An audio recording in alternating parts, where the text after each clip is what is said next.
Light की speed से चलने वाला कोई साधन भी हो, उसके बावजूद भी हमें सिर्फ एक आकाशगंगा के व्यास को कवर करने में 80,000 वर्ष से लेकर के 1.5 लाख वर्ष लगेंगे। तो ये बहुत बड़ा आकाशगंगा होता है और आप इससे आप तुलना लगा सकते हैं कि हमारा ब्रह्मांड कितना बड़ा होगा। एक आकाशगंगा के निर्माण की शुरुआत हाइड्रोजन गैस से बने विशाल बादल के संचयन से होता है, जिसे निहारिका कहा जाता है। ठीक है, निहारिका कहा जाता है। निहारिका को कंफर्म होना चाहिए, निहारिका किसे कहते हैं वह फिर से देख लीजिए। आकाशगंगा के निर्माण की शुरुआत हाइड्रोजन गैस के बने विशाल बादल के संचयन से होता है। ठीक है, जिसे निहारिका कहते हैं। क्रमशः इस बढ़ती हुई निहारिका में गैस के झुंड विकसित हुए। ये झुंड बढ़ते बढ़ते घने गैसीय पिंड बने, जिनसे तारों का निर्माण आरंभ हुआ। ऐसा विश्वास किया जाता है कि तारों का निर्माण लगभग 5 से 6 अरब वर्ष पहले हुआ था। देखो एक बार प्रकाश वर्ष के बारे में। प्रकाश वर्ष समय का नहीं वरन दूरी का माप है। प्रकाश की गति 3 लाख किलोमीटर प्रति सेकंड है। विचारणीय है कि एक साल में प्रकाश जितनी दूरी तय करेगा वह 1 प्रकाश वर्ष होगा। यह 9.46 गुणे 1012 किलोमीटर के बराबर है। पृथ्वी और सूर्य की औसत दूरी 14,95,98,000 किलोमीटर है। प्रकाश वर्ष के संदर्भ में यह प्रकाश वर्ष का केवल 8.331 है। 8.311 है। ठीक है, मतलब उसका सिर्फ इतना छोटा सा भाग है। ग्रहों का निर्माण। ग्रहों के विकास की निम्नलिखित अवस्थाएं मानी जाती हैं। तारे निहारिका के अंदर गैस के गुंथित झुंड हैं। इन गुंथित झुंडों में गुरुत्वाकर्षण बल से गैसीय बादल में क्रोड का निर्माण हुआ और इस गैसीय क्रोड के चारों तरफ गैस और धूल कणों की घूमती हुई तस्तरी विकसित हुई। अगली अवस्था में गैसीय बादल का संघनन आरंभ हुआ और क्रोड को ढकने वाला बाहर छोटे गोले के रूप में विकसित हुआ। यह छोटे गोले संसंजन अर्थात अणुओं में पारस्परिक आकर्षण प्रक्रिया द्वारा ग्रहाणुओं अर्थात प्लेटेजिमल्स में विकसित हुए और संगठन की प्रक्रिया द्वारा बड़े पिंड बनने शुरू हुए। ठीक है, मतलब एक जो अणु है दूसरे अणु से सट करके एक बड़ा प्लेनेट बना शुरू हुए और गुरुत्वाकर्षण बल के परिणाम स्वरूप ये आपस में जुड़ गए। छोटे पिंडों की अधिक संख्या ही ग्रहाणु है, ग्रह का अणु। ठीक है, अंतिम अवस्था में इन छोटे छोटे ग्रहाणुओं के संवर्धित होने पर एक बड़े पिंड ग्रहों के रूप में बने। ठीक, मतलब छोटे छोटे जो ग्रहाणु थे फिर वो जुड़ करके बड़ा ग्रह बने। सौरमंडल। हमारे सौरमंडल में 8 ग्रह हैं। निहारिका को सौरमंडल का जनक माना जाता है और उसके ध्वस्त होने व क्रोड के बनने की शुरुआत लगभग 5 से 5.6 अरब वर्ष पहले हुई। वह ग्रह जो है वो 4.6 से 4.56 अरब वर्ष पहले बनी। हमारे सौरमंडल में सूर्य, 8 ग्रह, 63 उपग्रह, लाखों छोटे पिंड जैसे क्षुद्र ग्रह अर्थात जिसको ग्रहों का टुकड़े होते हैं एक्चुअली। ठीक है, इसी को कहीं ना कहीं एस्ट्रॉयड भी कहते हैं। और धूमकेतु अर्थात कॉमेट एंड बृहद मात्रा में धूल कण व गैस हैं।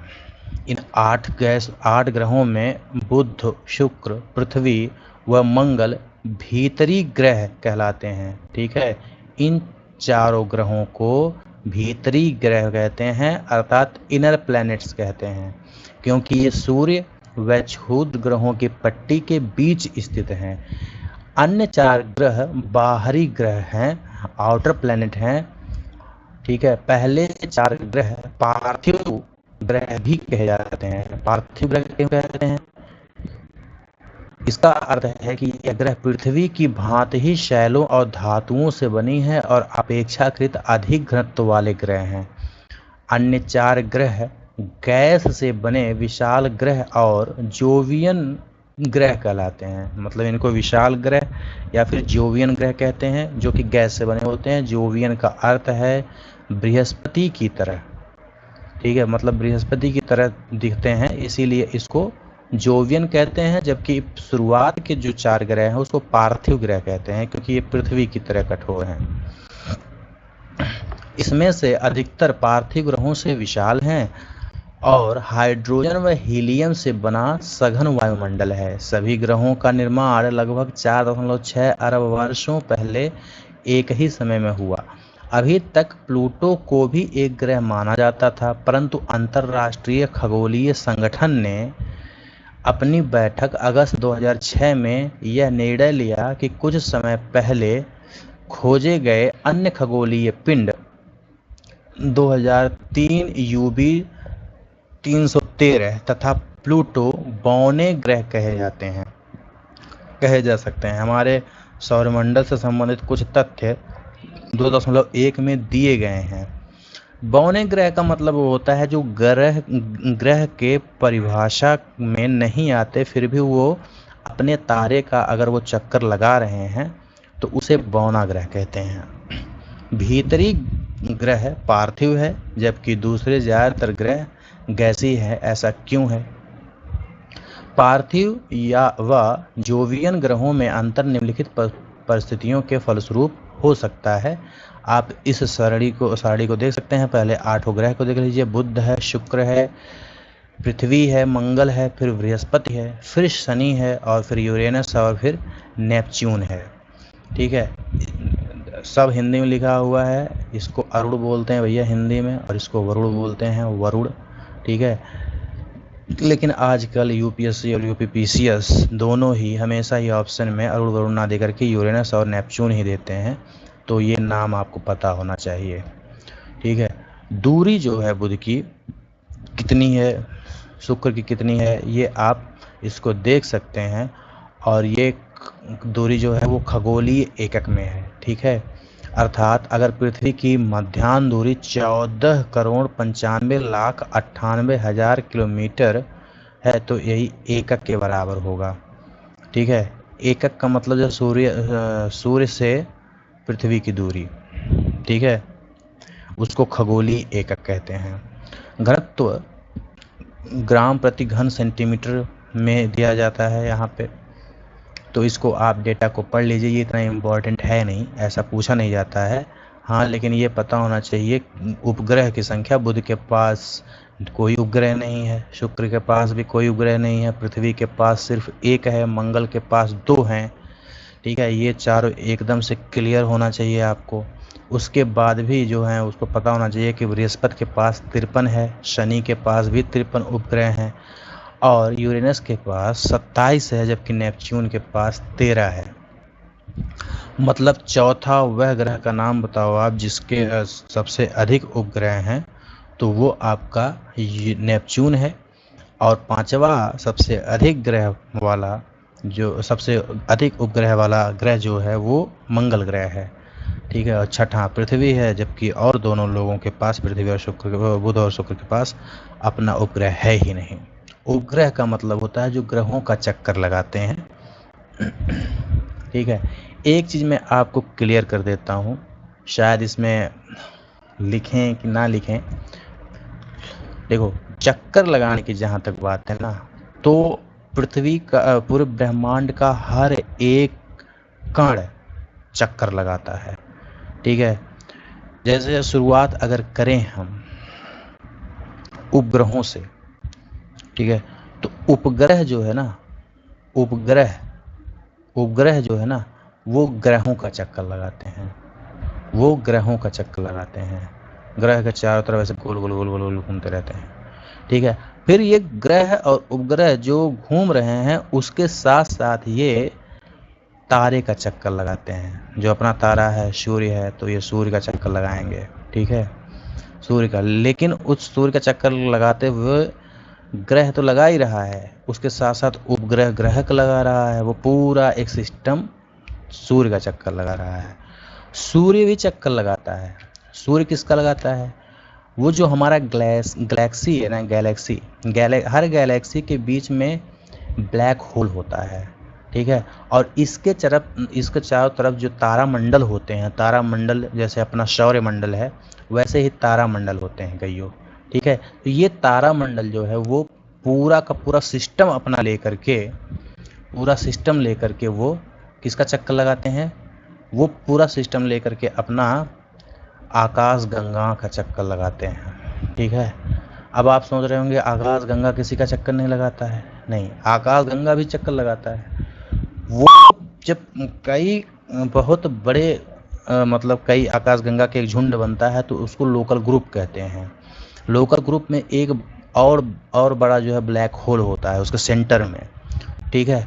उस सेंटर के तरफ पूरा गैलेक्सी पूरा सिस्टम लेकर के ही चक्कर लगाता है, ठीक है। पूरा सिस्टम मैं बोल रहा हूँ, याद रखिएगा, पूरा सिस्टम लेकर के चक्कर लगाता है। और पूरा ये सिस्टम जो है पूरे ब्रह्मांड का जो केंद्र है, इस ब्रह्मांड का सबसे बड़ा ब्लैक होल, अभी ये हाइपोथेसिस थ्योरी है ये है, लेकिन उसका चक्कर लगाते हैं। तो मैं आपको बता रहा हूँ, और ब्लैक होल अपने आप में चक्कर लगाता है, घूमता रहता है। और यहाँ तक थियरी आ गई है कि वो फिर मल्टीवर्स का चक्कर लगाते हैं। एक यूनिवर्स नहीं है, कई यूनिवर्स हैं, तो फिर मतलब कहानी बहुत आगे है भाई, ठीक है।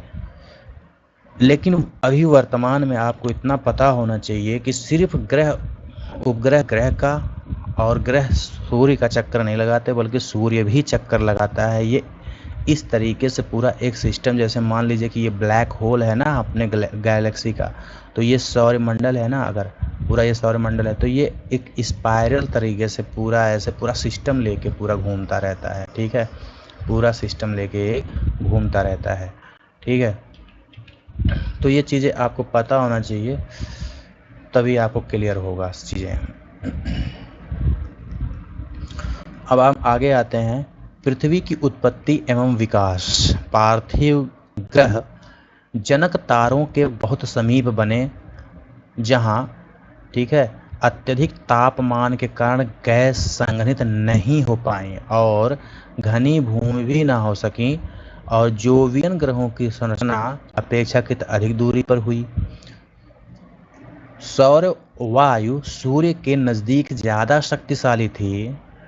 सौर वायु सूर्य के नज़दीक ज़्यादा शक्तिशाली थी, अतः पार्थिव ग्रहों से ज़्यादा मात्रा में गैस और धूलकण उड़ा ले आई। सौरमंडल इतनी शक्तिशाली ना होने के कारण, सौरपवन जो है इतनी शक्तिशाली ना होने के कारण जोवियन ग्रहों से गैसों को नहीं हटा पाई, जबकि पार्थिव ग्रहों से नज़दीक होने की वजह से हटा दी। पार्थिव ग्रहों के छोटे होने से इनकी गुरुत्वाकर्षण शक्ति भी कम रही, जिसके फलस्वरूप इनसे निकली हुई गैस इन पर रुक नहीं सकी। मतलब उतना ज़्यादा उसको पकड़ भी कम था, जिससे सूर्य का गुरुत्वाकर्षण बल प्रभावी रूप से काम कर पाया, ठीक है। अब आते हैं चंद्रमा पे।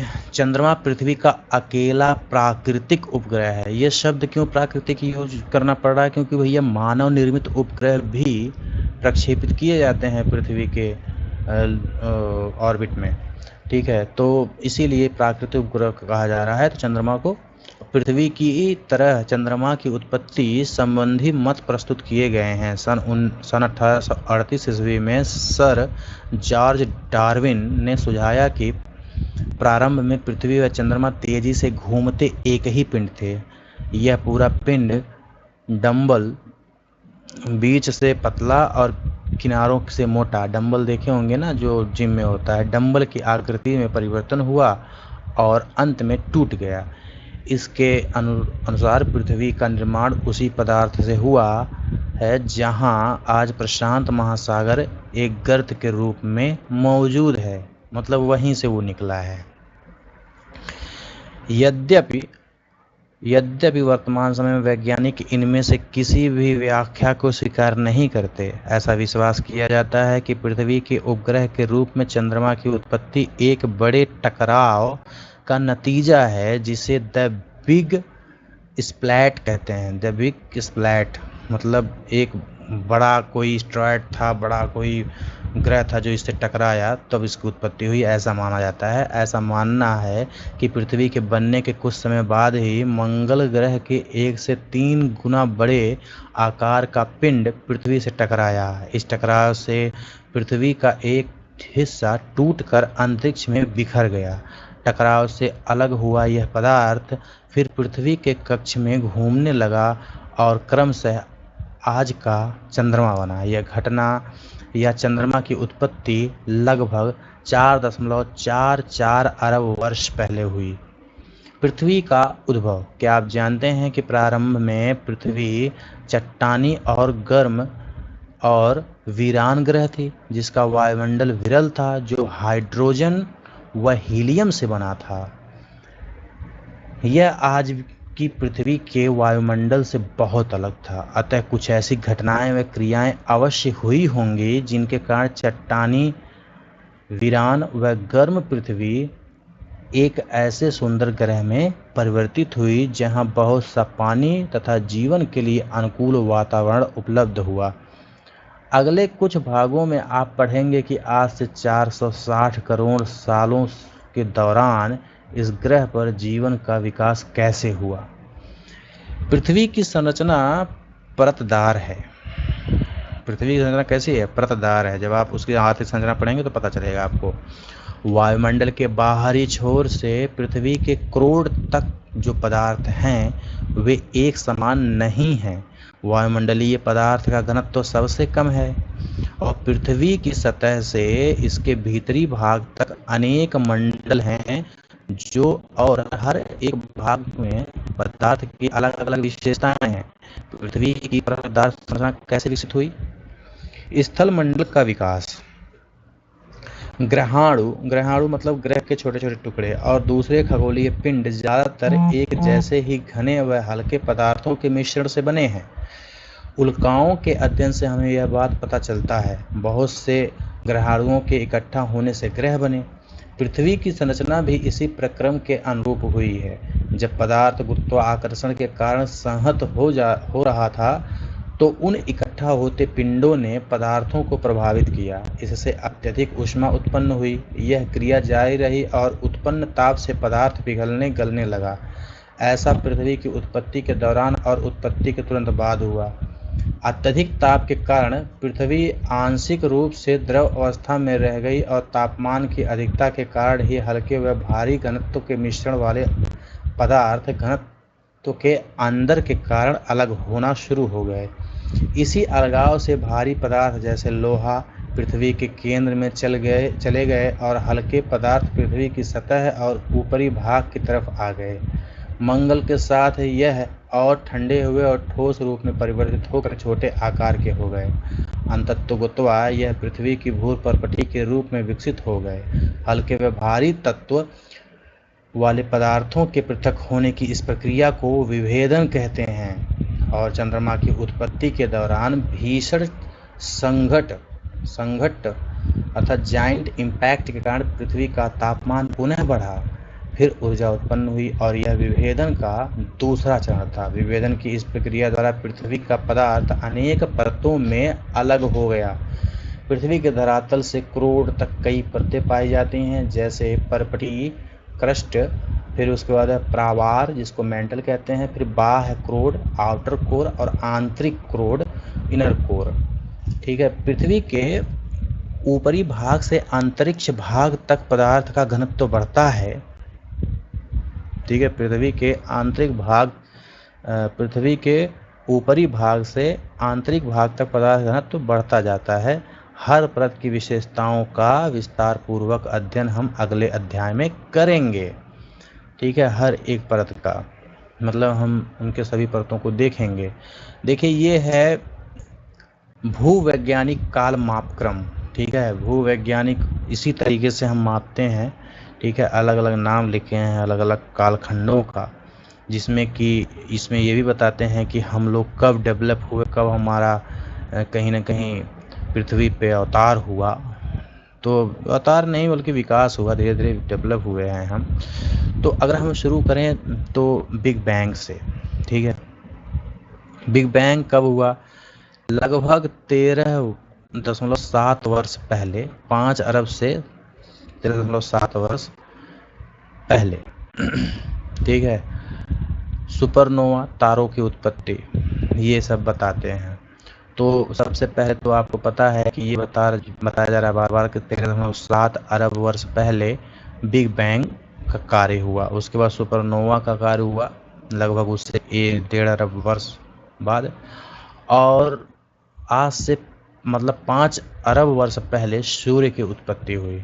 ठीक है, किसकी उत्पत्ति हुई? सूर्य की उत्पत्ति, एक अनुमान है। अंतिम 3 पंक्तियां बिग बैंग तारे की उत्पत्ति संबंध में है। ठीक है, उसके बाद है ये देखिए,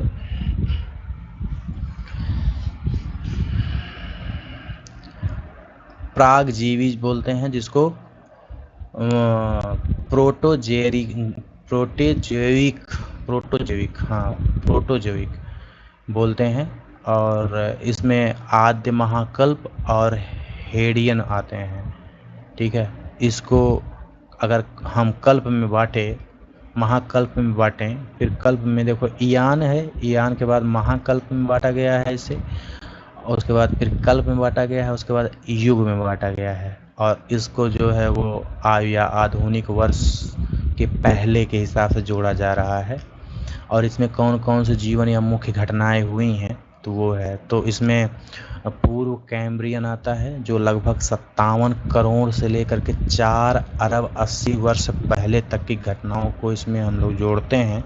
इसमें कई जोड़ों वाले जीव, ठीक है, ब्लू ग्रीन शैवाल, एक कोशिकीय जीवाणु, और महाद्वीपीय और महासागरों का निर्माण, महासागरों और वायुमंडल में कार्बन डाइऑक्साइड की अधिकता हुई इन वर्षों में। मतलब आप मोटे तौर पे समझ लीजिए कि ये पूर्व अर्थात प्री कैम्ब्रियन में हुआ था, ये चीज़ याद रखिएगा।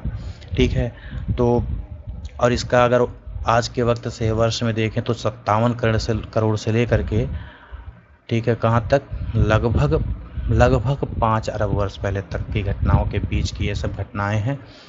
और उसके बाद आता है ईयान में, फिर महाकल्प में एक है सेनोजोइक जिसको नवजीवन कहते हैं, और उसके बाद है मध्यजीवी जिसको मेसोजोइक कहते हैं, और एक है पुराजीवी, ठीक है, जो लगभग 24.5 करोड़ वर्ष से लेकर के 57 करोड़ वर्ष पहले तक का है ये पुराजीवी।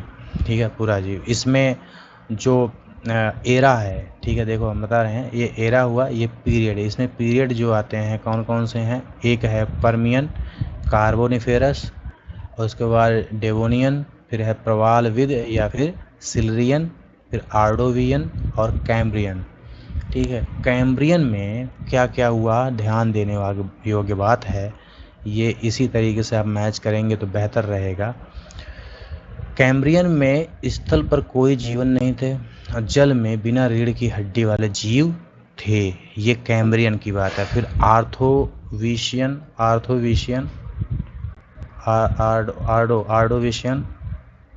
फिर ये है 83.8 से लेकर के 50.5 करोड़ तक, इसमें पहली मछली का निर्माण हुआ, विकास हुआ। फिर है ये सिल्रियन जो है वो लगभग आज से 40.8 करोड़ से 43.8 करोड़ पहले के बीच में है, और ये स्थल पर जीव के प्रथम चिन्ह मिले पौधे के रूप में। ठीक है, तो देखो प्रवालवधि जो लिखा हुआ है ना सिल्रियन, इससे पता चलता है कि प्रवाल जीव है, तो ये भी जीव ही है। फिर है डेवोनियन जो है वो लगभग 36 से 40 करोड़ के आसपास का समय है, और स्थल और जल पर रहने वाले जीव का विकास हुआ, मतलब इनको क्या बोलते हैं, उभयचर का विकास। कार्बोनिफेरस में पहले रेंगने वाले जंतु रीढ़ की हड्डी वाले पहले जीव बने, ठीक है, जिसमें रीढ़ की हड्डी पाई जाती है जो कि रेंगते हैं कार्बोनिफेरस में। और फिर है पर्मियन में रेंगने वाले जीवों की अधिकता हो गई, और जल स्थलचर जो है वो ज़्यादा पाए जाने लगे, मतलब उभयचर की विकास ज़्यादा हुआ। फिर है मेसोजोइक आते हैं, और मेसोजोइक में कौन कौन सा घटना होता है, डायनासोर से संबंधित सारे घटनाएं मेसोजोइक में होते हैं। मेढक और समुद्री कछुआ का भी विकास मेसोजोइक में होता है, और इसमें भी क्रिटेशियस, जुरैसिक और ट्रियासिक है। तो ट्रियासिक में मेढक और समुद्री कछुआ, जुरैसिक में डायनासोर का युग है, और क्रिटेशियस जो है वो डायनासोर का विलुप्त होना है, क्रिटेशियस। ठीक है, जुरैसिक में डायनासोर थे।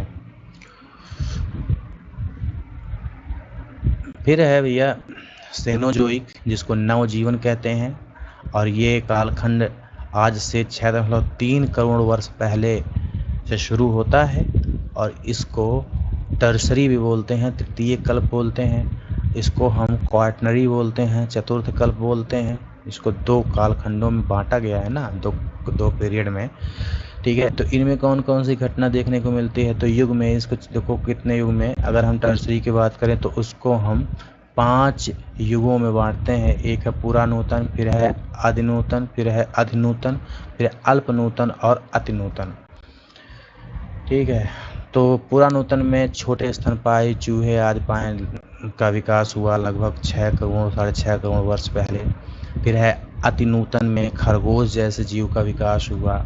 फिर अतिनूतन में मनुष्य से मिलता जुलता वनमानुष जंतु का विकास हुआ अतिनूतन में।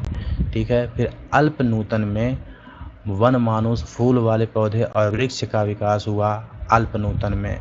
फिर अतिनूतन में आरंभिक मनुष्य के पूर्वजों का विनाश कहीं ना कहीं विकास हुआ अतिनूतन में। ध्यान देने वाली बात है। ठीक है, सबसे इम्पोर्टेंट है अब जहाँ पे हम लोगों का विकास होता है चतुर्थ कल्प, जिसको क्वाटनरी बोलते हैं, ये सेनोजोइक का सबसे लेटेस्ट कल्प है, और इसमें जो इपोच है अर्थात युग है, एक है अत्यंत नूतन, एक है अभिनव। ठीक है, बिल्कुल ही नया। तो ये है अत्यंत नूतन में 10,000 से 20 लाख वर्ष पहले की घटना है, जब आदि मानव होमो सैपियंस का विकास हुआ। और इस काल का इस समय में देखेंगे तो आपको लगेगा ये बहुत ही छोटा समय है, और इसी में जो अभिनव है ना, जो 0 से लेकर के 10,000 वर्ष तक पहले है, उसी समय आधुनिक मानव का विकास हुआ, जो कि हम लोग हैं। तो अभिनव ये किस में पड़ता है? सबसे इम्पोर्टेंट, ये किस पीरियड में पड़ता है? तो क्वाटनरी में पड़ता है अर्थात चतुर्थ कल्प में पड़ता है। किस एरा में पड़ता है? तो ये पड़ता है सेनोजोइक में। ठीक है, इयान इसमें है नहीं। ठीक है, उसके आगे चलते हैं हम लोग। वायुमंडल और जलमंडल का विकास। पृथ्वी के वायुमंडल की वर्तमान संरचना में नाइट्रोजन एवं ऑक्सीजन का प्रमुख योगदान है। वायुमंडल की संरचना व संगठन 8वें अध्याय में बताई गई है। वर्तमान वायुमंडल के विकास की 3 अवस्थाएं हैं। इसकी पहली अवस्था में आदिकालिक वायुमंडलीय गैसों का ह्रास है। दूसरी अवस्था में पृथ्वी के भीतर से निकली भाप व जलवाष्प ने वायुमंडल के विकास में सहयोग किया। अंत में वायुमंडल की संरचना को जैव मंडल के प्रकाश संश्लेषण प्रक्रिया ने संशोधित किया, मतलब इसको काफ़ी हद तक प्रभावित किया प्रकाश संश्लेषण की प्रक्रिया ने, जब पौधों का विकास हुआ। प्रारंभिक वायुमंडल जिनमें हाइड्रोजन और हीलियम की अधिकता थी, सौर पवन के कारण पृथ्वी से दूर हो गया। ऐसा केवल पृथ्वी पर ही नहीं वरन सभी पार्थिव ग्रहों पर हुआ, अर्थात सभी पार्थिव ग्रहों से सौर पवन के प्रभाव के कारण आदिकालिक वायुमंडल या तो दूर हो गए, धकेल दिए गए, या फिर समाप्त हो गए। यह वायुमंडल के विकास की पहली अवस्था थी। ठीक है, ऐसा क्यों हुआ? क्योंकि जो सौर पवन होता था उसमें भी गुरुत्वाकर्षण का बल हुआ करता था, जो कि पार्थिव ग्रहों से गैसों को अपनी तरफ खींच लेता था। ठीक है, पृथ्वी के ठंडा होने और विभेदन के दौरान पृथ्वी के अंदरूनी भाग से बहुत सी गैसें व जलवाष्प बाहर निकले। इसी से आज के वायुमंडल का उद्भव हुआ। आरंभ में वायुमंडल में जलवाष्प, नाइट्रोजन, कार्बन डाइऑक्साइड, मीथेन व अमोनिया अधिक मात्रा में और स्वतंत्र ऑक्सीजन बहुत कम मात्रा में थी। वह प्रक्रिया जिससे पृथ्वी के भीतरी भाग से गैसें धरती पर आईं, इसे गैस उत्सर्जन कहा जाता है। लगातार ज्वालामुखी विस्फोट से वायुमंडल में जलवाष्प व गैस बढ़ने लगी। ठीक है, पृथ्वी के ठंडा होने के साथ साथ जलवाष्प का संघनन शुरू हो गया और वायुमंडल में उपस्थित कार्बन डाइऑक्साइड के वर्षा के पानी में घुलने से तापमान में और अधिक गिरावट आई। फलस्वरूप अधिक संघनन व अत्यधिक वर्षा हुई। पृथ्वी के धरातल पर वर्षा का जल गर्तों में इकट्ठा होने लगा, जिससे महासागर बने और पृथ्वी पर उपस्थित महासागर पृथ्वी की उत्पत्ति से लगभग 50 करोड़ सालों के अंतर्गत बने। 50 करोड़ साल लग गए भाई महासागरों को बनने में। इससे हमें पता चलता है कि महासागर 400 करोड़ साल पुराने हैं। ठीक है, मतलब पूरी पृथ्वी जब बना तो उसके तो आज से अगर देखो तो महासागर 400 करोड़ साल पहले पुराने बने।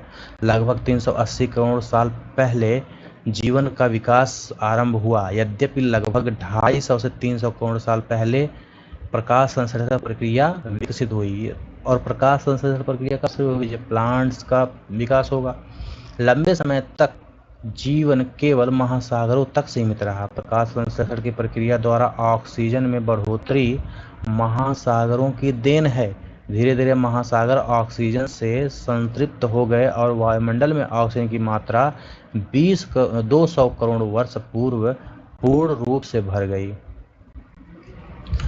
अब आते हैं जीवन की उत्पत्ति पे।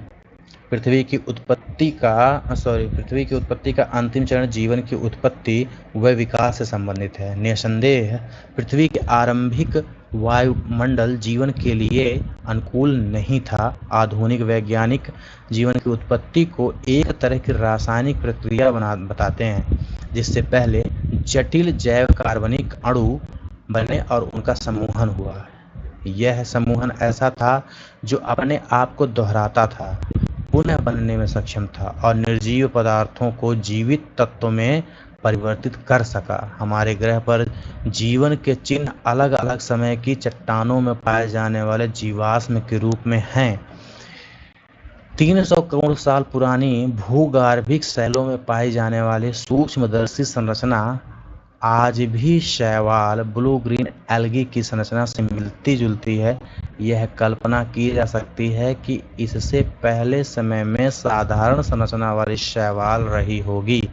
यह माना जाता है कि जीवन का विकास लगभग 380 करोड़ वर्ष पहले हुई एक कोष की जीवाणु से आज के मनुष्य तक के जीवन विकास का सार भूवैज्ञानिक काल मापक्रम से प्राप्त किया जा सकता है। जो ऊपर आप देखे हो उसी को कहते हैं भूवैज्ञानिक काल मापक्रम।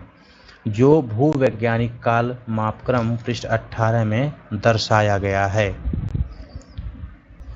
अब आते हैं चैप्टर 3 पे, पृथ्वी की आंतरिक संरचना।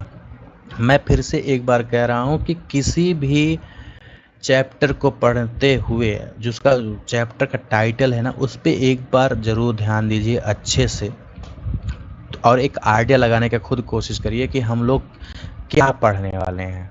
देखो, जो पृथ्वी कहते हैं ना, पृथ्वी को सिर्फ गोल भाग जो हमको जहां हम खड़े हैं वहीं से नहीं शुरू होता है।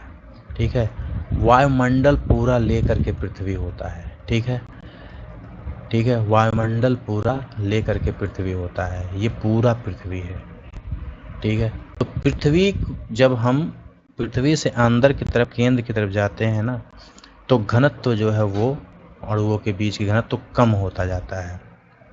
ठीक है, मतलब डेंसिटी क्या है, कम होती जाती है। ठीक है, और टेम्परेचर जो है वो बढ़ता जाता है। ये भी ध्यान दीजिएगा, टेम्परेचर जो है वो बढ़ता जाता है। और आयतन जो है वो आयतन वॉल्यूम घटता जाता है। ये तीन चीज़ें आपको अच्छे से पता होनी चाहिए। ठीक है, डेंसिटी घटेगी, वॉल्यूम घटेगा, टेम्परेचर लेकिन बढ़ेगा। अब ये थोड़ा सा कई बार आपके नॉर्मल जो पढ़ते हैं ना फिजिक्स का, तो आपको एक चीज़ पता होता है कि टेम्परेचर बढ़ा ठीक है। तो डेंसिटी क्या होगा, घनत्व तो क्या होगा, घटेगा। ठीक है, डेंसिटी घटेगा। लेकिन वॉल्यूम के मामले में आपको पता है कि अगर वॉल्यूम के मामले में आपको पता है टेम्परेचर बढ़ा तो वॉल्यूम जो है वो बढ़ेगा। वॉल्यूम क्या होगा, बढ़ेगा। यहीं पे ये तीनों ट्रायंगल, तीनों का योगदान होने की वजह से थोड़े से यहाँ पे फिजिक्स टकराता है और आपको पता चलता है कि डीप फिजिक्स क्या है। ठीक है। तो जैसा कि लेसन का नाम है पृथ्वी की आंतरिक संरचना, तो हम लोग इसमें तो वायुमंडल को नहीं पढ़ने वाले हैं, क्योंकि वायुमंडल को हम लोग एक अलग चैप्टर में कवर करेंगे, जो वायुमंडल है उसको पूरा। यहाँ पे जो पृथ्वी का ठोस भाग है ना, उसमें उसको हम कवर करने वाले हैं कि मतलब जो पृथ्वी है उसकी आंतरिक संरचना कैसी है, अंदरूनी भाग है कैसा, उसकी बनावट कैसी है। ठीक है, उसमें क्या क्या गुण हैं और क्या क्या मतलब पाए जाते हैं, कठोरता कैसी है, तापमान कैसा है, घनत्व कैसा है। ठीक है, ये सब चीज़ें हम देखेंगे इसी चैप्टर में। तो एक मोटा मोटा आइडिया जब लगा लेते हैं तो आपको एक आइडिया होता है कि क्या पढ़ने वाले हैं, तो आप थोड़ा सा इंटरेस्टिंग लगता है फिर चीज़ें। पृथ्वी की प्रकृति के बारे में आप किस प्रकार का अनुमान लगाते हैं? क्या आपके अनुमान के अनुसार पृथ्वी क्रिकेट की गेंद की तरह एक ठोस गेंद है या एक खोखली गेंद है जिस पर मिट्टी की मोटी परत स्थल मंडल है? आप सोचिए, अभी तो क्लियर कर ही देंगे। क्या आपने कभी टेलीविज़न पर ज्वालामुखी उद्गार दिखाते हुए चित्रों को देखा है? क्या आपको ज्वालामुखी से निकलते हुए गर्म लावा, मिट्टी, धुआं और आग तथा मैग्मा याद है? पृथ्वी के आंतरिक भाग को अप्रत्यक्ष प्रमाणों के आधार पर समझा जा सकता है, क्योंकि पृथ्वी के आंतरिक भाग में न तो कोई पहुंच सका है और ना पहुंच सकता है, कोई जा तो नहीं सकता है। ठीक है। पृथ्वी के धरातल का विन्यास मुख्यतः भूगर्भ में होने वाले प्रक्रियाओं का परिणाम है। ठीक है, मतलब ये धरातल का जो विन्यास है, मतलब जो संरचना है, जो बना हुआ धरातल, वो भूगर्भ में होने वाली प्रक्रियाओं का ही परिणाम है। बहिर्जात और अंतर्जात प्रक्रियाओं लगातार भूदृश्य को आकार देती रहती हैं। बहिर्जात मतलब बाहरी बल, अंतर्जात मतलब जो अंदरूनी है, उसके पृथ्वी के अंदर गर्भ में जो है। अंतर्जात प्रक्रियाओं के प्रभाव को अनदेखा कर किसी भी क्षेत्र की भू आकृति की प्रकृति को समझाना अधूरा होगा। मतलब हम सिर्फ बहिर्जात के बल के भरोसे नहीं जान पाएंगे कि पृथ्वी की बाह्य संरचना ऐसी क्यों है। ठीक है, अर्थात किसी भी प्रदेश की भू आकृति को समझने के लिए भूगर्भिक क्रियाओं के प्रभाव को जानना आवश्यक है। मानव जीवन मुख्यतः अपने क्षेत्रीय भू आकृति से प्रभावित होता है, इसीलिए भूदृश्य के विकास को प्रभावित करने वाले सभी कारकों के विषय में जानना आवश्यक है। यह समझने के लिए कि पृथ्वी में कंपन क्यों होता है या सुनामी लहरें कैसे पैदा होती हैं, यह जरूरी है कि हमें पृथ्वी की आंतरिक संरचना का विस्तृत ज्ञान हो। पिछले अध्याय में आपने पढ़ा कि पृथ्वी का निर्माण करने वाली भूपर्पटी अर्थात क्रस्ट से क्रोड अर्थात कोर तक की सभी पदार्थ परतों के रूप में विभाजित हैं। यह जानना भी अत्यंत रोचक है कि वैज्ञानिकों ने कैसे इन परतों के संबंध में जानकारी प्राप्त की और प्रत्येक परत की विशेषताओं के बारे में अनुमान लगाया। यह अध्याय इसी विषय से संबंधित है। देखिए, ये जो इंट्रोडक्शन देते हैं इससे भी पता चलता है कि हम इसमें क्या पढ़ने वाले हैं। तो हम लोग पढ़ने वाले हैं अंतर्जात बल के से पृथ्वी की जो आंतरिक संरचना है उससे बाह्य संरचना कैसे डिजाइन होती है, बाह्य संरचना जो हमको दिखता है वो कैसी है, प्रभावित होती है, और ऊपर से हम कैसे जानते हैं अंदरूनी संरचना कैसी है, क्योंकि हम तो अंदर जा नहीं सकते हैं, ना कोई इक्विपमेंट भेज सकते हैं, क्योंकि वहाँ पे टेम्परेचर इतना ज़्यादा है कि वो पिघल ही जाएगा, ख़त्म ही हो जाएगा। ठीक है, तो यहाँ पे कुछ सोर्सेज को वैज्ञानिकों ने रेफरेंस के तौर पे लिया और उससे जानने की कोशिश किया, जहाँ पे ये इसमें बताएंगे भूगर्भ की जानकारी के साधन क्या है, कैसे जानेंगे भाई। देखो, पृथ्वी की त्रिज्या 6370 किलोमीटर है, तो जाहिर सी बात है इसका व्यास निकाल सकते हैं आप। इसका व्यास में 2 से गुणा कर दीजिएगा, निकल जाएगा। पृथ्वी की आंतरिक परिस्थितियों के कारण यह संभव नहीं है कि कोई पृथ्वी के केंद्र तक पहुंचकर उसका परीक्षण कर सके या वहां के पदार्थों का कुछ नमूना प्राप्त कर सके। यह आश्चर्य की बात है कि ऐसी परिस्थितियों में भी वैज्ञानिक हमें यह बताने में सक्षम हुए कि भूगर्भ की संरचना कैसी है और इतनी गहराई पर किस प्रकार के पदार्थ पाए जाते हैं। पृथ्वी की आंतरिक संरचना के विषय में हमारी अधिकतर जानकारी परोक्ष रूप से प्राप्त अनुमानों पर आधारित है, तथापि इस जानकारी का कुछ भाग प्रत्यक्ष प्रेक्षेपणों मतलब प्रत्यक्ष प्रमाणों और पदार्थ के विश्लेषण पर भी आधारित है। प्रेक्षणों, पता नहीं क्या लिखते हैं ये लोग। प्रत्यक्ष प्रमाण और पदार्थ के विश्लेषण पर भी आधारित है। ठीक है, प्रत्यक्ष स्रोत कौन कौन से प्रत्यक्ष स्रोत हैं? पृथ्वी से सबसे आसानी से उपलब्ध ठोस पदार्थ धरातलीय चट्टानें हैं, अथवा वे चट्टानें जो हम खनन क्षेत्र से प्राप्त करते हैं। दक्षिण अफ्रीका की सोने की खानें 3 से 4 किलोमीटर तक गहरी हैं। इससे अधिक गहराई में जा पाना असंभव है, क्योंकि उतनी गहराई पर तापमान बहुत अधिक होता है।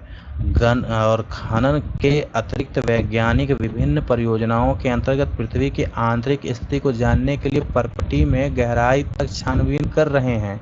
संसार भर के वैज्ञानिक 2 मुख्य परियोजनाओं पर काम कर रहे हैं।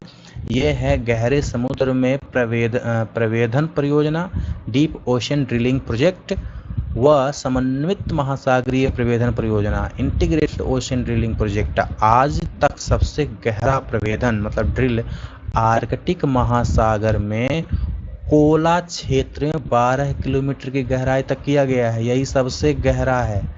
कहाँ किया गया है? आर्कटिक महासागर में कोला क्षेत्र में 12 किलोमीटर की गहराई तक।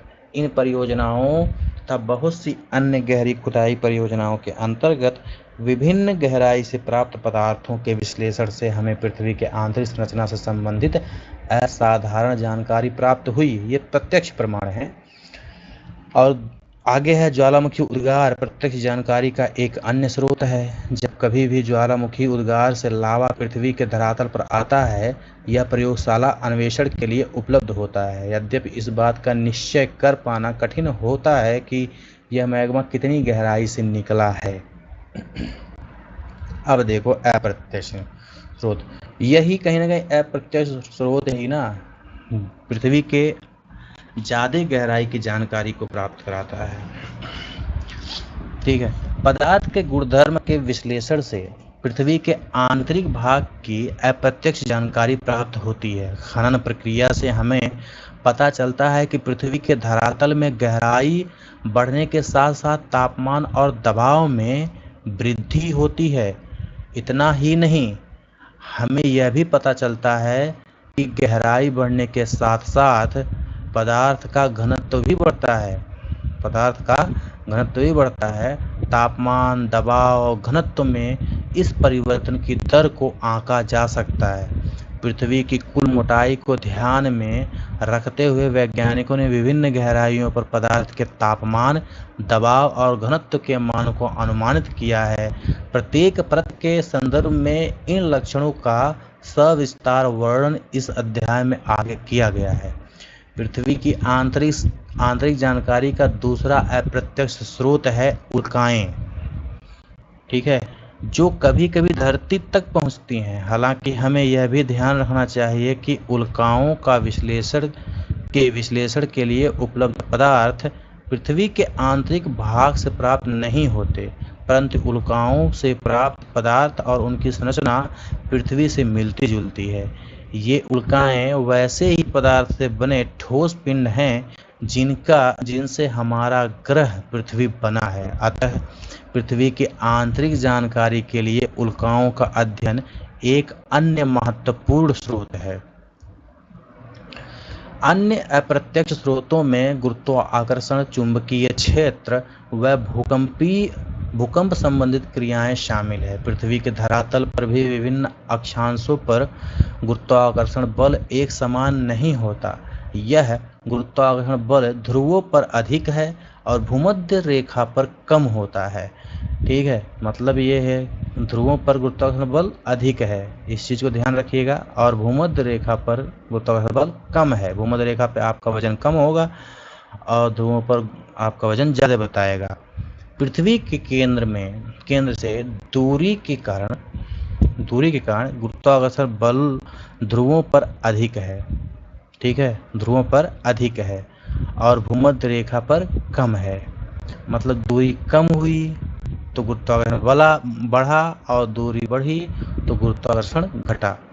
गुरुत्व का मान पदार्थ के द्रव्यमान के अनुसार भी बदलता है। पृथ्वी के भीतर पदार्थों का असमान वितरण भी इन भिन्नता को प्रभावित करता है। अलग अलग स्थानों पर गुरुत्वाकर्षण की भिन्नता अनेक अन्य कारकों से प्रभावित होती है। इस भिन्नता को गुरुत्व विसंगति कहा जाता है। मतलब जैसे आंतरिक जो संरचना है और संगठन है अंदर के तत्वों का, पदार्थों का, ठीक है, तो जैसा संगठन है वैसा ही पृथ्वी के अलग अलग स्थानों पर गुरुत्वाकर्षण बल जो है वो थोड़ा थोड़ा परिवर्तन होता रहता है। ठीक है, मोटे तौर पे कहा जाए तो आप जब ध्रुव पे जाएंगे तो वहाँ पे गुरुत्वाकर्षण बल आपको स्ट्रांग महसूस होगा। ठीक है, और आप अगर भूमध्य रेखा पे हैं तो वहाँ पे गुरुत्वाकर्षण बल कमज़ोर रहेगा। ठीक है, अपेक्षाकृत।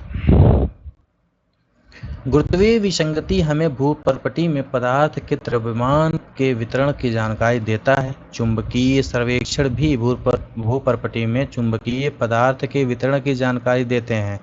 भूकंपीय गतिविधियां पृथ्वी की आंतरिक जानकारी का महत्वपूर्ण स्रोत है। अतः हम कुछ विस्तार से इस पर चर्चा करेंगे। भूकंपीय तरंगों का अध्ययन, ये देखो ये बहुत जरूरी है। भूकंपीय तरंग हमारे पृथ्वी की आंतरिक संरचना को समझाने में बहुत योगदान दिए है। कैसे? भूकंपीय तरंगों का अध्ययन पृथ्वी के आंतरिक परतों का संपूर्ण चित्र प्रस्तुत करता है। साधारण भाषा में भूकंप का अर्थ है पृथ्वी का कंपन। यह एक प्राकृतिक घटना है। ऊर्जा से निकलने के कारण तरंगें उत्पन्न होती हैं जो सभी दिशाओं में फैलकर भूकंप लाती हैं। ठीक है, और भूकंपीय तरंगे देखो यहीं देख लेते हैं, 3 प्रकार की होते हैं। एक होती हैं पी तरंगे, दूसरी होती हैं एस तरंगे, तीसरी होती हैं एल तरंगे, जिसको धरातलीय तरंग भी कहते हैं। ठीक है, और यहाँ पे ये क्या लिखे हैं पता नहीं, लेकिन इसकी स्पीड सबसे तेज होती है। ठीक है, और सबसे कम खतरनाक होता है। इसकी स्पीड सबसे मतलब मध्यम होती है, ना बहुत तेज होती है ना बहुत कम होती है, लेकिन ये इससे ज़्यादा खतरनाक होता है। स्पीड इससे कम होती है। इसकी स्पीड सबसे कम है, लेकिन इसका जो आयाम है, कंपन करने की क्षमता ज़्यादा है, और ये धरातल से लग करके रहते हैं, इसलिए सबसे खतरनाक है। ये विध्वंसक है। ठीक है, एल तरंग, इसको एल तरंग भी कहते हैं। धरातली तरंग को क्या कहते हैं? एल तरंग भी कहते हैं, क्योंकि PSL, ठीक है, लव तरंग भी कहते हैं उसको। पृथ्वी में कंपन क्यों होता है? प्रायः भ्रंश के किनारे किनारे ही ऊर्जा निकलती है। भ्रंश मतलब जहाँ पे 2 चट्टाने का जोड़ होता है ना, ठीक है, वहाँ से भ्रंश उसको कहते हैं, और यहीं से भ्रंश घाटियाँ बनती हैं। ठीक है, भूपर्पटी की शैलों में गहरे दरारें ही क्या है? भ्रंश है। गहरे दरारें क्या हैं? भ्रंश हैं। और भ्रंश के दोनों तरफ शैलें विपरीत दिशा में गति करती हैं। विपरीत दिशा में गति करती हैं, यहाँ लिखा है इन्होंने, लेकिन शैलें हमेशा ही विपरीत दिशा में गति करें, ठीक है, ये जरूरी नहीं है। विपरीत दिशा में भी कर सकती हैं, और शैलें जो है वो मतलब ये भी हो सकता है, और समानांतर भी शैलें गति कर सकती हैं। समानांतर भी गति ऐसे कर सकती हैं। ठीक है, विपरीत भी कर सकती हैं और एकदम पास भी कर सकती हैं। ठीक है, इस तरीके से। तो विपरीत इन केस में, इस केस में विपरीत, इसमें भी विपरीत काम कर रहा है, लेकिन इस केस में देखा जाए तो विपरीत नहीं है। फिर भी यहाँ पे घर्षण होगा और उसके साथ साथ भूकंप आएगा। जहाँ ऊपर के शैलखंड दबाव डालते हैं, उसके आसपास का घर्षण उसे परस्पर बंधे रहता है। फिर भी अलग होने की प्रवृत्ति के कारण एक समय पर घर्षण का प्रभाव कम हो जाता है, जिसके फलस्वरूप शैलखंड विकृत होकर अचानक एक दूसरे के विपरीत दिशा में सरक जाते हैं। इसके परिणाम स्वरूप ऊर्जा निकलती है और ऊर्जा तरंगें सभी दिशाओं में गतिमान होती हैं। वह स्थान जहाँ से ऊर्जा निकलती है भूकंप का उद्गम केंद्र कहलाता है। उद्गम केंद्र मतलब फोकस कहलाता है, और इसे अवकेंद्र भी कहा जाता है, मतलब हाइपोसेंटर भी कहते हैं, इसी को हाइपोसेंटर भी कहते हैं। ऊर्जा तरंगे अलग अलग दिशाओं में चलती हुई पृथ्वी की सतह तक पहुंचती हैं और भूतल पर वह बिंदु जो उद्गम केंद्र के समीपतम होता है उसको अधिकेंद्र या फिर एपिसेंटर कहते हैं। अधिकेंद्र पर ही सबसे पहले तरंगों को महसूस किया जाता है और अधिकेंद्र जो है उद्गम केंद्र के ठीक ऊपर 90 अंश का कोण पर होता है। ठीक है, तो एक बार इसको हम थोड़ा सा क्लियर कर देते हैं। सपोज करिए कि जो ये सपोज करिए हमारा प्यारा पृथ्वी है। ठीक है, यहाँ पे पृथ्वी के अंदरूनी प्लेट में दरारें उत्पन्न हुई, भ्रंशन हुआ, कुछ भी हुआ, गतिविधि हुई, जहाँ पे भूकंप की तरंगे उत्पन्न हुई। ठीक है, यहाँ पे तो जहाँ ये तरंगे का निर्माण हो रहा है, जहाँ पे इस ऊर्जा का सोर्स है, उसको फोकस बोलते हैं। ठीक है, उसको क्या बोलते हैं? फोकस बोलते हैं। ठीक है, और इससे जो नज़दीकी सतह है उस पर 90 डिग्री का अगर आप एक लाइन खींचो, ठीक है, जैसे इधर नहीं, ये दूरी पे है, इधर नहीं, ये भी दूरी पे है, ये सब दूरी पे है, इससे सबसे नज़दीक जो सतह है वहाँ पे ही भूकंप का सबसे पहला प्रभाव देखने को मिलता है, और ये इसे ही बोलते हैं अधिकेंद्र अर्थात एपिसेंटर बोलते हैं। क्या बोलते हैं? एपिसेंटर। ठीक है, एपिसेंटर बोलते हैं। और इसी एपिसेंटर पे ही सबसे विध्वंसक परिणाम देखने को मिलते हैं भूकंपीय तरंगों का। ठीक है, फिर ये यहाँ से ऐसे फैलते फैलते जाता है दूर तक। ठीक है, ऐसे दूर तक जाता है। ठीक है, ऐसे दूर तक जाता है, और जैसे जैसे ये दूरी बढ़ती है, जैसे जैसे ये दूरी इस अधिकेंद्र से बढ़ती है, वैसे वैसे भूकंपीय तरंगों का जो प्रभाव है वो कम होता जाता है। अर्थात जितना विध्वंसक यहाँ पे रहेगा ये ऊर्जा भूकंपीय तरंगों का, भूकंप का, उतना विध्वंसक यहाँ नहीं रहेगा। ठीक है, क्योंकि ये प्रभाव धीरे धीरे कम होता जाता है जब एपिसेंटर से दूर की तरफ हम लोग बढ़ते हैं तो। ठीक है, तो हम लोग समझ लिए कि उद्गम केंद्र कहाँ होता है और उसके बाद अधिकेंद्र कहाँ होता है, जिसको एपिसेंटर बोलते हैं। भूकंपीय तरंगे अर्थक्वेक वेव्स बोलते हैं। सभी प्राकृतिक भूकंप स्थलमंडल में ही आते हैं, लिथोस्फीयर में ही आते हैं, स्थलमंडल में ही आते हैं। जाहिर सी बात है, कहाँ आएंगे। और इसी अध्याय में आगे आप पृथ्वी की विभिन्न परतों के बारे में पढ़ेंगे। अभी इतना समझ लेना पर्याप्त है कि स्थलमंडल जो है पृथ्वी के सतह से 200 किलोमीटर तक की गहराई वाले भाग को कहते हैं। स्थलमंडल पृथ्वी की धरातल से कितना गहराई तक कहते हैं? 200 किलोमीटर तक। और भूकंप मापी यंत्र, ठीक है, सिस्मोग्राफ, सतह पर पहुंचने वाली भूकंपीय तरंगों को अभिलेखित करता है। सिस्मोग्राफ जो है वो क्या करता है? उसको मापता है कि कितना इसका स्केल है। ठीक है, भूकंपीय तरंगों का अभिलेखीय वक्र जो है कर्व दिखाता है। चित्र जो है 3.1 में हमको लगता है दिखाया गया होगा। 3.1, ठीक है, 1 मिनट। 3.2 है ये, 3.1 देखो कहाँ है ये, इसकी बात करते हैं। 3.1 भूकंपीय अभिलेख है ये। ठीक है, और ये ऐसे मापते हैं ना, जैसे ये रिएक्टर है ना लगा हुआ, जो सिस्मोग्राफ है, उस पर एक पेपर चलता रहता है और उस पर एक कांटा लगा होता है। तो जब पृथ्वी घूमती है तो ये ऐसे ऐसे ऐसे ऐसे मूव होता रहता है, तो ये जैसा मूव होगा वैसे वैसे ज़्यादा कहीं कम बनेगा, तो पता चलता है कि कितने रिएक्टर का भूकंप आया था। यह वक्र 3 अलग बनावट वाली तरंगों को प्रदर्शित करता है। बुनियादी तौर पर भूकंपीय तरंगें 2 प्रकार की हैं, एक है भूगर्भीय तरंगें जिसको बॉडी वेव बोलते हैं और दूसरा है धरातलीय तरंगें सरफेस वेव। बुनियादी तौर पे 2 ही हैं, लेकिन जो भूगर्भीय तरंगें हैं उसमें 2 हैं, ठीक है। तरंगें उद्गम केंद्र से ऊर्जा की मुक्त होने के दौरान पैदा होती हैं, भूगर्भीय तरंगें, और पृथ्वी के अंदरूनी भाग से होकर सभी दिशाओं में आगे बढ़ती हैं। पृथ्वी के अंदरूनी भाग से होकर के जो ये भूगर्भीय तरंगें हैं वो सभी दिशाओं में आगे बढ़ती हैं, इसीलिए इन्हें भूगर्भीय तरंगें कहते हैं, क्योंकि ये सब दिशाओं में जा रही हैं, गहराई तक जा रही हैं। भूगर्भीय तरंगों और धरातलीय शैलों के मध्य अन्योन्य क्रिया के कारण नई तरंगें उत्पन्न होती हैं, जिन्हें धरातलीय तरंगें कहा जाता है।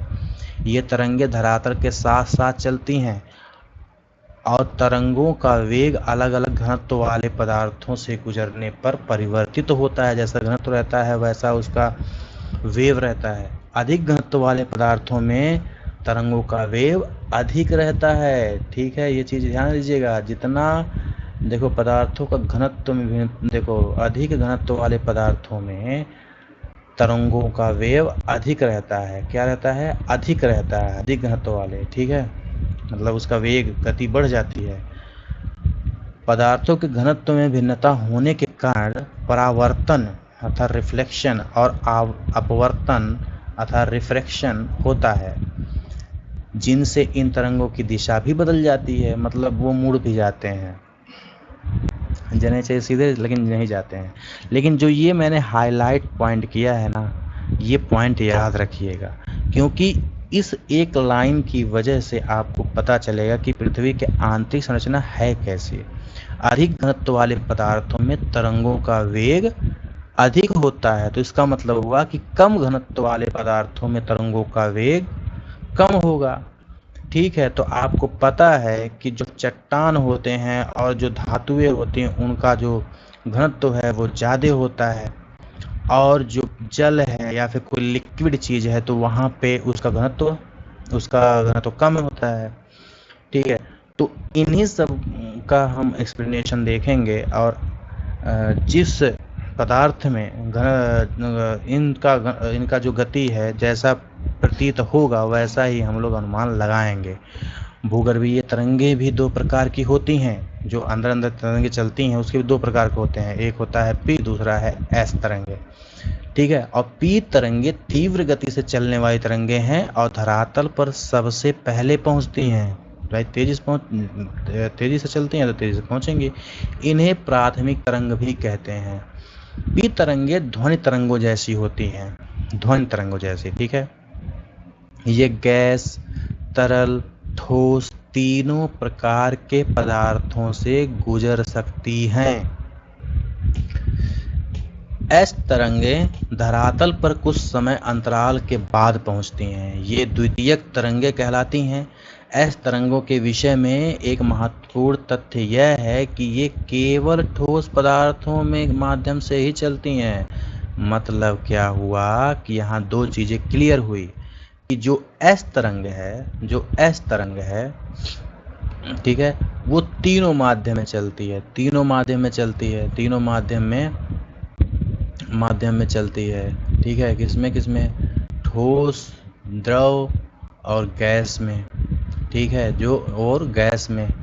लेकिन जो सॉरी ये पी तरंग है, और एस तरंग जो है वो सिर्फ और सिर्फ ठोस माध्यम में ही चलती है,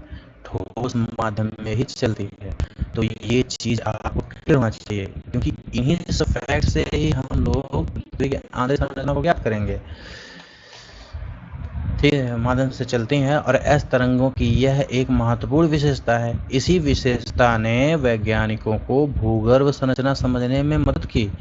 परावर्तन अर्थात रिफ्लेक्शन से तरंगें प्रतिध्वनित होकर के वापस लौट आती हैं, जबकि अपवर्तन, जिसको वो आवर्तन बोलते हैं अर्थात रिफ्रैक्शन बोलते हैं, से कई तरंगें कई दिशाओं में चलती हैं। मतलब आपको ये चीज़ पता होगा, प्रकाश का परावर्तन और प्रकाश का अपवर्तन आप लोगों ने पढ़ा होगा। जब ये प्रकाश हो या फिर कोई भी तरंग हो, जब एक माध्यम से दूसरे माध्यम में जाती हैं, ठीक है, तो कुछ तो प्रकाश जो है या फिर कुछ वेव जो है रिफ्लेक्ट कर जाती हैं, लेकिन अगर दूसरे माध्यम में इंटर हुआ तो अपने मार्ग से, अपने रास्ते से थोड़ा विचलित हो जाती हैं। अगर जाना चाहिए इनको इधर, लेकिन ये चले गए इधर, ठीक है। तो यही कह रहे हैं कि कुछ तो ठीक है, कुछ आपका परावर्तन हो जाएंगे, वो रिफ्लेक्ट हो जाएंगे, सीधे परावर्तित हो जाएंगे, लेकिन कुछ जो है वो आवर्तन की वजह से या फिर अपवर्तन की वजह से वो अंदर की दिशाओं में चले जाएंगे और अलग अलग दिशाओं में बढ़ते जाएंगे। देखो, भूकंप लेखी पर बने आरेख से तरंगों की दिशा भिन्नता का अनुमान लगाया जाता है और धरातलीय तरंगें भूकंप लेखी पर अंत में अभिलिखित होती हैं, बहुत अंत में। ये तरंगें ज़्यादा विनाशकारी होती हैं। धरातली तरंग की बात कर रहे हैं, जिसको एल तरंग भी कहते हैं। इनसे शहर विस्थापित होती हैं और इमारतें गिर जाती हैं। भूकंपीय तरंगों की संचरण, ठीक है, इस तरीके से चलते हैं। भिन्न भिन्न प्रकार के भूकंपीय तरंगों के संचरित होने की प्रणाली भिन्न भिन्न होती है। जैसे ही ये संचरित होती हैं तो शैलों में कंपन पैदा होता है। पी तरंगों से कंपन की दिशा तरंगों की दिशा के समानांतर होता है। जैसा कि आपको पता है ना कि मतलब जो पी तरंग है वो कैसा बिहेव करता है। पी तरंग जो है वो ध्वनि तरंगों की तरह बिहेव करता है, ध्वनि तरंगों की तरह बिहेव करता है। और ध्वनि तरंग कैसे चलता है, ठीक है, जिस दिशा में कंपन हो रहा है, जिस दिशा में ध्वनि चल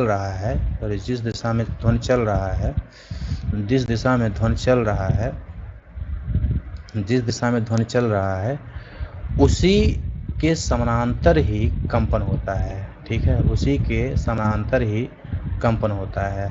अगर आपको ना समझ में आए कि ये कैसा कंपन है भाई, तो स्प्रिंग को अगर आप खींच के छोड़ते हो तो ऐसा ही कंपन करता है वो, ठीक है। स्प्रिंग को जब आप छोड़ते हो पकड़ करके तो ऐसा ही कंपन करता है। और वहीं दूसरे तरफ जो है वो एस तरंग है, जो एस तरंग है वो बिल्कुल ही प्रकाश तरंग की तरह बिहेव करता है, ठीक है। और ये जिस दिशा में तरंग चल रही है उसके लंबवत कंपन करता है, ठीक है। और इसका सबसे गजब के एग्जाम्पल है, अगर आप पानी में पत्थर डाल दोगे, पत्थर फेंकोगे तो उसमें क्या होता है कि स्पाइर की तरह संरचना बनती है ना, इस तरीके से कंपन बढ़ता जाता है, ठीक है। तो ये है प्रकाश तरंग की एग्जाम्पल, जो कि अपने दिशा के जिस तरह चलना होता है उसके बिल्कुल ही लंबवत चलता है, ठीक है भैया, क्लियर है, ठीक है। तो आगे चलते हैं। यह संचरण गति की दिशा में ही पदार्थ पर दबाव डालती है, संचरण की दिशा में ही इसके दबाव के फलस्वरूप पदार्थ के घनत्व में भिन्नता आती है और शैलों में संकुचन व फैलाव की प्रक्रिया होती है। अन्य 3 तरह की तरंगें संचरण गति के समकोण दिशा में कंपन पैदा करती हैं। एस तरंगें ऊर्ध्वाधर तल में तरंगों की दिशा के समकोण पर कंपन पैदा करती है। अतः ये जिस पदार्थ से गुजरती हैं उसमें उभार या गर्त बनाती हैं। क्या करती हैं? उभार या गर्त बनाती हैं। धरातलीय तरंगें सबसे अधिक विनाशकारी समझी जाती हैं क्योंकि धरातल में चलती हैं, और ये मतलब क्या है कि ये तरंग वो ध्वनि तरंग की तरह भी बिहेव कर सकती हैं और प्रकाश तरंग की तरह भी बिहेव कर सकती हैं। मतलब ये अनुदैर्ध्य तरंग भी हो सकती हैं और अनुप्रस्थ तरंग भी हो सकती हैं, ठीक है। तो इस चीज़ में आपको क्लियरिटी होनी चाहिए। और छाया क्षेत्र का उद्भव क्या होता है? देखो, भूकंपीय क्षेत्र, भूकंप लेखीय यंत्र सिस्मोग्राफ पर दूरस्थ स्थानों से आने वाले भूकंपीय तरंगें अभिलेखित होती हैं। यद्यपि कुछ ऐसे क्षेत्र भी हैं जहां कोई भी भूकंपीय तरंग अभिलेखित नहीं होती हैं। ऐसे क्षेत्र को भूकंपीय छाया क्षेत्र कहते हैं, शैडो जोन कहते हैं। मतलब वहां पे भूकंपीय तरंगें पहुंच ही नहीं पाई। और इसको अभी हम दिखा रहे हैं, ऊपर चित्र बना रखा है, इन्होंने, तो अभी दिखाते हैं। विभिन्न भूकंपीय घटनाओं के अध्ययन से पता चलता है कि एक भूकंप का छाया क्षेत्र दूसरे भूकंप के छाया क्षेत्र से सर्वथा भिन्न होता है। ठीक है। चित्र 3.2 ए और ब में पी और एस तरंगों का छाया क्षेत्र प्रदर्शित किया गया है। यह देखा जाता है कि भूकंप अधिकेंद्र से 105 अंश के भीतर किसी भी दूरी पर पी और एस दोनों ही तरंगों का अभिलेखन करते हैं। भूकंपलेखी अधिकेंद्र से 145 से परे केवल पी तरंगों के पहुंचने को ही दर्ज करते हैं और एस तरंगों को अभिलेखित नहीं करते। ये बहुत इम्पोर्टेंट है। मतलब ये है, अगर मैं यहाँ रुकूं और देखूं, सपोज करो यहाँ पे भूकंप का उद्भव हुआ, ये वाला पॉइंट है। ठीक है, बहुत छोटा है, दिख रहा होगा। इसी को बोलते हैं वो फोकस। ठीक है, मतलब कहीं ना कहीं भूकंपीय तरंगों का केंद्र। और इसी के समानांतर जब पृथ्वी की सतह पर आता है तो इसको अधिकेंद्र बोलते हैं। अब अधिकेंद्र से हर तरफ, क्योंकि अंदर जब चलती हैं कहीं ना कहीं तरंगे, तो वो अलग अलग चट्टानों के संरचना की वजह से वो मुड़ जाती हैं, धरातल की तरफ बढ़ती हैं। तो ये बढ़ी, ठीक है, बढ़ी। और उसके बाद यहाँ पे देख रहे हैं कि यहाँ तक P और S दोनों तरंगे थीं, लेकिन जब निकल करके सामने पूरा जो सेंटर को पार करके जो तरंग आ रही है वो सिर्फ P है, S तो है ही नहीं। और S की विशेषता क्या थी? S की विशेषता थी कि वो सिर्फ ठोस में चलेगा, वो सिर्फ ठोस में चलेगा। वो किस में नहीं चलेगा? वो द्रव में नहीं चलेगा और वो गैस में नहीं चलेगा। वो गैस में नहीं चलेगा। कौन नहीं चलेगा? एस तरंग नहीं चलेगा। तो इसका मतलब हमको यहाँ P प्राप्त हुआ। और P की विशेषता क्या थी? P तीनों ही अवस्थाओं में गति कर सकती थी, ठोस में भी और गैस में भी। ठीक है, गैस में भी और द्रव में भी।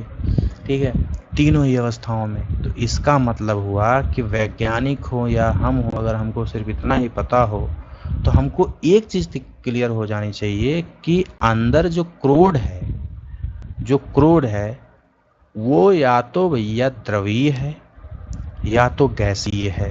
क्योंकि अगर ठोस होता तो इस यहाँ से एस तरंग भी पास हुआ होता। ठीक है, और ये मुड़ने की वजह से जो देखो P तरंग का छाया क्षेत्र बोलते हैं, इसलिए क्योंकि P तरंगे यहाँ से अपवर्तन करके फिर से सीधी हो जाती हैं लगभग, फिर वो अपवर्तन करके दूसरी दिशा में पहुँच जाती हैं। लेकिन यहाँ पे कुछ भी कोई भी तरंग देखने को नहीं मिलता, ना P ना S। ठीक है, और L तो उतना दूर जाएगा नहीं। ठीक है, तो अब हम आगे बढ़ते हैं। ठीक है, एस तरंग का भी छाया क्षेत्र देख सकते हैं आप लोग। एस तरंग का छाया क्षेत्र तो भैया एस तरंग जब यहीं तक पहुंचा, ठीक है, एस तरंग यहीं तक पहुंचा। ठीक है, एस तरंगों का किरण पथ जो है वो यही है। तो P तरंग तो है नहीं, तो एस तरंगों के लिए पूरा यहाँ से लेकर यहाँ तक छाया क्षेत्र ही है। जहाँ पे तरंग ना पहुंचे वो छाया क्षेत्र। ठीक है, अतः वैज्ञानिकों का मानना है कि भूकंप अधिकेंद्र से 105 अंश और 145 अंश के बीच का क्षेत्र, जहां कोई भी भूकंपीय तरंग अभिलिखित नहीं होती, दोनों प्रकार की तरंगों के लिए छाया क्षेत्र है। मतलब यहाँ भूकंप आता ही नहीं है। मतलब एक बार प्रभाव जहाँ से उद्भव हुआ वहाँ से कोण की बात कर रहा है। ऐसा नहीं है कि या इस क्षेत्र में जो पृथ्वी का हिस्सा पड़ेगा वहाँ भूकंप नहीं आएगी, ऐसी गारंटी है, ऐसा नहीं है। अब मान लीजिए कि अगर भूकंप का जो अधिकेंद्र है वो यहाँ पे हो, ठीक है, तो फिर तो छाया क्षेत्र यहाँ कहीं बनेगा ना भाई। ठीक है, तो 105 के परे पूरे क्षेत्र में एस तरंगें नहीं पहुँचती हैं और एस तरंगों का छाया क्षेत्र P तरंगों के छाया क्षेत्र से अधिक विस्तृत है। भूकंप अधिकेंद्र के 105 से 145 तक P तरंगों का छाया क्षेत्र एक पट्टी अर्थात बैंड के रूप में पृथ्वी के चारों तरफ प्रतीत होती है। एस तरंगों का छाया क्षेत्र न केवल विस्तार में बड़ा है वरन पृथ्वी के 40% भाग से भी अधिक है।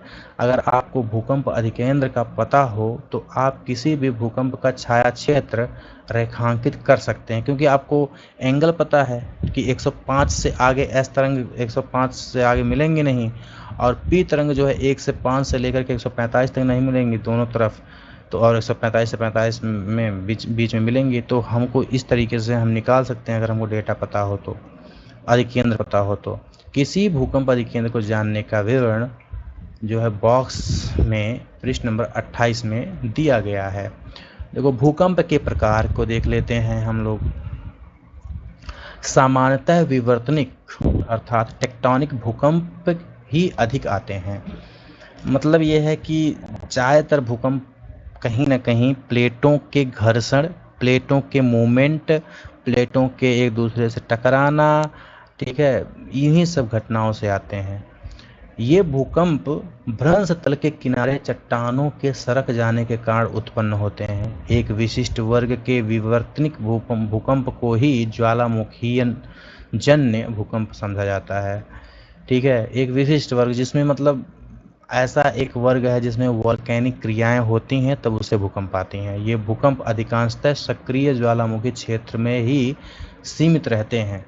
खनन क्षेत्रों में कभी कभी अत्यधिक खनन कार्य से भूगत खानों का छत ढह जाता है, जिससे हल्के झटके महसूस किए जाते हैं। इन्हें नियत या फिर कोलैप्स भूकंप कहा जाता है, और ये मानव निर्मित भूकंप के अंतर्गत भी आता है, याद रखिएगा। कभी कभी परमाणु या रासायनिक विस्फोट से भी भूमि में कंपन होती है। इस तरह के झटकों को विस्फोट भूकंप कहते हैं, एक्सप्लोजन भूकंप कहते हैं। ये भी मानव निर्मित भूकंप है। ठीक है, जो भूकंप बड़े बांध वाले क्षेत्र में आते हैं उन्हें बांध जनित भूकंप कहते हैं। ये भी आपका भूकंप मानव जनित है। मतलब इन 5 कारकों में से अगर देखेंगे आप तो 3 कारक मानव जनित है और 2 प्रकृति जन्य है। ठीक है, प्रकृति के द्वारा है, और इसमें से सबसे अधिक भूकंप जो आता है वो विवर्तनिकी के द्वारा आता है, अर्थात प्लेटों के मूवमेंट की वजह से आता है, प्लेटों के टकराने से, प्लेटों के टूटने से, एक प्लेट दूसरे प्लेट के नीचे धंसने से, इन सब क्रियाओं से आता है, उसी को बोलते हैं विवर्तनिकी। और दूसरा है एक जिसमें विवर्तनिकी भूकंप को ही एक विशिष्ट प्रकार का विवर्तनिकी होता है जिसमें ज्वालामुखी क्रियाएं होती हैं, उसमें भूकंप आता है, जिसमें कि प्लेटों का मूवमेंट मतलब बहुत ज़्यादा मैटर नहीं करता है। वो बताएंगे जब समय आएगा, तो भूकंप जब ज्वालामुखी पढ़ेंगे तब। भूकंपों के माप। भूकंपीय घटनाओं का मापन भूकंपीय तीव्रता के आधार पर अथवा आघात की तीव्रता के आधार पर किया जाता है। भूकंपीय तीव्रता की मापनी, भूकंपीय तीव्रता की मापनी मतलब तीव्रता को अगर मापना है, कितना वो तीव्रता उसकी रही है, कितना ज़्यादा प्रभावशाली रहा है, इसको मापने के लिए रिएक्टर स्केल का इस्तेमाल करते हैं। किसका? रिएक्टर स्केल का। ठीक है, नाम जाने जाते हैं। और भूकंपीय तीव्रता भूकंप के दौरान ऊर्जा मुक्त होने से संबंधित है। इस भूकंप मापी के अनुसार भूकंप की तीव्रता 0 से 10 तक होती है। आघात की तीव्रता गहनता अर्थात इंटेंसिटी स्केल को इटली के भूकंप वैज्ञानिक मरकैली, ठीक है, भूकंप वैज्ञानिक मरकैली के नाम पर रखा गया है। किसके नाम पर रखा गया है? भूकंप वैज्ञानिक मरकैली रहे हैं, उन्हीं के नाम पर रखा गया है। यह झटकों से हुई प्रत्यक्ष हानि द्वारा निर्धारित की जाती है और इसकी गहनता 1 से 12 तक होती है। ठीक है, ध्यान देना। फिर से मरकैली स्केल को भी देखते हैं। इटली के भूकंप, देखो, आघात की तीव्रता या फिर गहनता इंटेंसिटी स्केल को इटली के भूकंप यानी मरकैली स्केल देखते हैं, जिसको इसकी गहनता को 1 से 12 तक मापते हैं। और भूकंप की जो तीव्रता है उसको मापने के लिए 0 से 10 तक के स्केल को मापते हैं और इसको रिएक्टर स्केल पे मापते हैं। ठीक है भैया, कोई डाउट नहीं। भूकंप के प्रभाव क्या है भाई? भूकंप एक प्राकृतिक आपदा है। भूकंपीय आपदा से होने वाले प्रकोप निम्न है: भूमि का हिलना, धरातलीय विसंगति, भूस्खलन एवं पंखस्खलन, मृदा द्रवण, धरातल का एक तरफ झुकना और हिमस्खलन, धरातलीय विस्थापन, बांध एवं तटबंध के टूटने से बाढ़, आग लगना, इमारतों का टूटना व ढांचों का ध्वस्त होना, वस्तुओं का गिरना, सुनामी, ये सब भूकंप के जनित और भी आपदाएं हैं। देखिए, ज्वारीय लहरों द्वारा हुई तबाही का एक दृश्य मेरीना तट, भारत। ये ज्वारीय लहर है, ठीक है। और यहाँ पे ज्वारीय लहरों द्वारा हुई विनाश का एक दृश्य थाईलैंड है, ठीक है। जो ज्वारीय लहर बता रहे हैं सुनामी लहर भी है। ज्वारीय लहरों द्वारा तटों पर स्थित आवासीय क्षेत्रों का विध्वंस लंका, और ज्वारीय लहरों द्वारा हुई विनाश का एक दृश्य इंडोनेशिया, ठीक है। उपरोक्त सूचीबद्ध प्रभाव में से सबसे पहले 6 का प्रभाव स्थल रूप पर देखा जा सकता है, जबकि अन्य को उस क्षेत्र में होने वाले जन और धन की हानि को समझा जा सकता है। सुनामी का प्रभाव तभी पड़ेगा जब भूकंप का अधिकेंद्र समुद्री अधस्तल पर हो और भूकंप की तीव्रता बहुत अधिक हो। सुनामी अपने आप में भूकंप नहीं है, ये वास्तव में लहरें हैं जो भूकंपीय तरंगों से उत्पन्न होती है। यद्यपि मूल रूप से कंपन की क्रिया के कुछ सेकंड ही रहती है, ठीक है। जो कंपन है वो तो बहुत कम समय रहती है। फिर भी यदि भूकंप की तीव्रता रिएक्टर स्केल पर 5 से अधिक है तो इसके परिणाम अत्यधिक विनाशकारी होते हैं। भूकंप की आवृत्ति। भूकंप एक प्राकृतिक आपदा है। तीव्र भूकंप के झटकों से जन और धन की अधिक हानि होती है। फिर भी ऐसा नहीं है कि विश्व के सभी भागों में तीव्र भूकंप ही आते हैं। केवल वही क्षेत्र जो भ्रंश के समीप होते हैं ऐसे तीव्र झटके महसूस करते हैं। हम ज्वालामुखी व भूकंप के वितरण का वर्णन अगले अध्याय में पढ़ेंगे। प्रायः यह देखा गया है कि रिएक्टर स्केल पर 8 से अधिक तीव्रता वाले भूकंप के आने की संभावना बहुत ही कम होती है, जो 1 से 2 वर्षों में एक ही बार आते हैं, जबकि हल्के भूकंप लगभग हर मिनट पृथ्वी के किसी न किसी भाग में महसूस किए जाते हैं। पृथ्वी की संरचना।